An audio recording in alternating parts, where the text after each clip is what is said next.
ನಮಸ್ಕಾರ ಸ್ನೇಹಿತರೆ. ಸೋಮವಾರ ಶಿವನ ಆರಾಧನೆಗೆ ಅತ್ಯಂತ ಪವಿತ್ರ ದಿನ ಎಂದು ನಮ್ಮ ಹಿರಿಯರು ಹೇಳುತ್ತಾರೆ. ಆದರೆ ನಿಮಗೆ ಒಂದು ವಿಷಯ ಗೊತ್ತೇ? ಶಿವನಿಗೆ ಎಲ್ಲಾ ಹೂಗಳು ಒಂದೇ ರೀತಿಯಾಗಿ ಪ್ರಿಯವಲ್ಲ ಎಂದು ಅನೇಕ ಸಂಪ್ರದಾಯಗಳಲ್ಲಿ ಹೇಳಲಾಗುತ್ತದೆ. ಕೆಲವು ಹೂಗಳು ವಿಶೇಷವಾಗಿ ಶಿವನ ಆರಾಧನೆಯಲ್ಲಿ ಮಹತ್ವ ಪಡೆದಿವೆ. ಅವುಗಳನ್ನು ಭಕ್ತಿಯಿಂದ ಅರ್ಪಿಸಿದರೆ ಮನಸ್ಸಿಗೆ ಶಾಂತಿ, ಆಧ್ಯಾತ್ಮಿಕ ಬಲ ಮತ್ತು ದೇವರ ಕೃಪೆ ದೊರೆಯುತ್ತದೆ ಎಂದು ನಂಬಲಾಗಿದೆ. ಆ ಹೂ ಯಾವುದು? ಅದನ್ನು ಯಾವ ಸಮಯದಲ್ಲಿ ಅರ್ಪಿಸಬೇಕು? ಯಾವ ನಿಯಮಗಳನ್ನು ಪಾಲಿಸಬೇಕು? ಈ ಎಲ್ಲವನ್ನೂ ಇಂದಿನ ವಿಡಿಯೋದಲ್ಲಿ ತಿಳಿದುಕೊಳ್ಳೋಣ. ಆದ್ದರಿಂದ ಈ ವಿಡಿಯೋವನ್ನು ಕೊನೆಯವರೆಗೂ ತಪ್ಪದೆ ನೋಡಿ. ಅದಕ್ಕೂ ಮೊದಲು ಕಾಮೆಂಟ್ ಬಾಕ್ಸ್ನಲ್ಲಿ ಓಂ ನಮಃ ಶಿವಾಯ ಎಂದು ಕಾಮೆಂಟ್ ಮಾಡೋದನ್ನು ಮರಿಬೇಡಿ. ಸೋಮವಾರವನ್ನು ಚಂದ್ರನ ದಿನ ಎಂದು ಕರೆಯಲಾಗುತ್ತದೆ. ಭಗವಾನ್ ಶಿವನು ತನ್ನ ಜಟೆಯಲ್ಲಿ ಚಂದ್ರನನ್ನು ಧರಿಸಿದ್ದರಿಂದ ಸೋಮವಾರ ಶಿವನಿಗೆ ಅತ್ಯಂತ ಪ್ರಿಯವಾದ ದಿನವೆಂದು ಭಕ್ತರು ನಂಬುತ್ತಾರೆ. ಈ ದಿನ ಉಪವಾಸ, ಅಭಿಷೇಕ ಮತ್ತು ಶಿವನಾಮ ಸ್ಮರಣೆ ಮಾಡಿದರೆ ಮನಸ್ಸಿಗೆ ಶಾಂತಿ ಸಿಗುತ್ತದೆ ಎಂಬ ನಂಬಿಕೆ ಇದೆ. ಆದ್ದರಿಂದ ಅನೇಕ ಭಕ್ತರು ಪ್ರತಿ ಸೋಮವಾರ ಶಿವಾಲಯಕ್ಕೆ ತೆರಳಿ ಪೂಜೆ ಸಲ್ಲಿಸುತ್ತಾರೆ. ಶಿವನ ಆರಾಧನೆಯಲ್ಲಿ ಬಿಲ್ವದಳ ಅತ್ಯಂತ ಪ್ರಮುಖವಾಗಿದೆ. ಬಿಲ್ವದಳದ 3 ಎಲೆಗಳು ಶಿವನ ತ್ರಿನೇತ್ರ, ತ್ರಿಶೂಲ ಹಾಗೂ ತ್ರಿಮೂರ್ತಿಗಳ ಸಂಕೇತವೆಂದು ಭಕ್ತರು ಭಾವಿಸುತ್ತಾರೆ.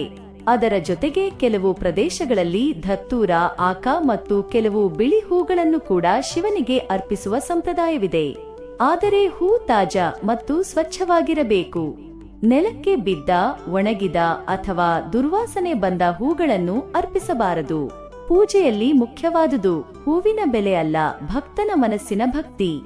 ಬೆಳಿಗ್ಗೆ ಸ್ನಾನ ಮಾಡಿ ಸ್ವಚ್ಛವಾದ ಬಟ್ಟೆ ಧರಿಸಿ ಶಿವಲಿಂಗಕ್ಕೆ ನೀರು ಅಥವಾ ಹಾಲಿನಿಂದ ಅಭಿಷೇಕ ಮಾಡಿ ನಂತರ ಬಿಲ್ವದಳ ಅಥವಾ ಸಂಪ್ರದಾಯಕ್ಕೆ ಅನುಗುಣವಾದ ಹೂವನ್ನು ಅರ್ಪಿಸಿ. ಓಂ ನಮಃ ಶಿವಾಯ ಮಂತ್ರವನ್ನು ಕನಿಷ್ಠ 108 ಬಾರಿ ಜಪಿಸಲು ಸಾಧ್ಯವಾದರೆ ಉತ್ತಮ. ನಂತರ ನಿಮ್ಮ ಕುಟುಂಬದ ಆರೋಗ್ಯ, ನೆಮ್ಮದಿ ಮತ್ತು ಸದುದ್ದೇಶಕ್ಕಾಗಿ ಪ್ರಾರ್ಥನೆ ಮಾಡಿ.